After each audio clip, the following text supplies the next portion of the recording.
మోదీ ప్రభుత్వం మైనార్టీలకు ఎంతో చేసిందని బీజేపీ నేత ఎన్వీఎస్ఎస్ ప్రభాకర్ అన్నారు. తాము ఎప్పుడూ మైనార్టీలకు అన్యాయం చేయలేదని చెప్పారు. బీజేపీ పాలిత రాష్ట్రాల్లోనూ మైనార్టీల సంక్షేమానికి తక్కువేమీ చేయలేదన్నారు. ఓవైసీ కుటుంబం చేతిలోనే హైదరాబాద్ ఉందని విమర్శించారు. వక్ఫ్ భూములను ఓవైసీ లూటీ చేశారని అన్నారు. ముస్లింల సంక్షేమం ఓవైసీకి అస్సలు పట్టదని చెప్పుకొచ్చారు. Akbaruddin, Asaduddin Owaisi brothers of Hyderabad, so-called brothers of Hyderabad, every time and all time Modi గారిని లక్ష్యంగా పెట్టుకుని మాట్లాడుతూ వస్తున్నారు. వీళ్ళ యొక్క చేతుల్లోనే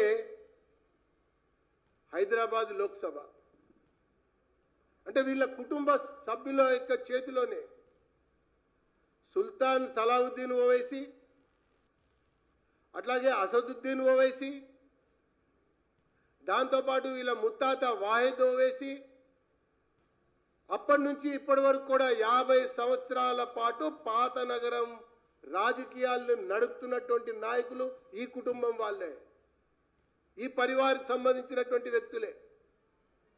గెలుస్తూ వచ్చింది కూడా వీళ్ళే, కార్పొరేటర్గా వీళ్ళే గెలిచారు. సుల్తాన్ సలావుద్దీన్ ఓవైసీ కార్పొరేటర్గా గెలిచాడు, అసదుద్దీన్ కూడా కార్పొరేటర్గా గెలిచాడు, ఎమ్మెల్యేగా గెలిచాడు, ఎంపీగా గెలిచాడు, వాళ్ళ నాయన కూడా ఎంపీగా గెలిచాడు. 50 साल से यही परिवार के लोग हैदराबाद ओल्ड सिटी के अंदर जीत के आए. परिवार का लोग सब कुछ बने अपने राजनीति के अंदर.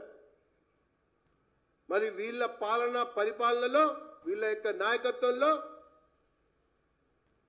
प्याज बेचने वाला का परिवार प्याज ही बेचते रहा आज तक. तरकारी बेचने वाला का परिवार आज भी तरकारी बेचते रहा इस नेतृत्व के माध्यम में. साथ में पंचर करने वाला का बेटा भी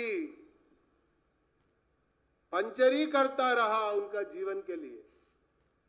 ये लोग कारपोरेटर बने, विधायक बने, संसद बने, 50 साल से वक्फ प्रॉपर्टी को इस तेलंगाना के अंदर लूट करते हुए आए.